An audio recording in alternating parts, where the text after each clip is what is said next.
क्या आप जानते हैं दुनिया में कुछ ऐसे पक्षी हैं जिनकी खासियत सुनकर आप हैरान रह जाएंगे। हमिंग बर्ड दुनिया का सबसे छोटा पक्षी है जो हवा में ठीक वैसे ही रुक सकता है जैसे हेलीकॉप्टर।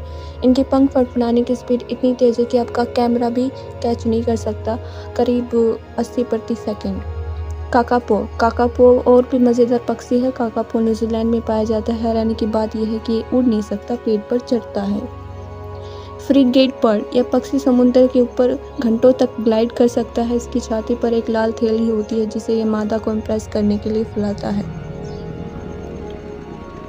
टाउनकन साउथ अमेरिका में मिलने वाला है। टाउनकन अपनी बड़ी चोंच के लिए मशहूर है। इसकी चोंच उसके शरीर के साइज से कहीं बड़ी होती है, लेकिन यह बेहद हल्की और मजबूत होती है।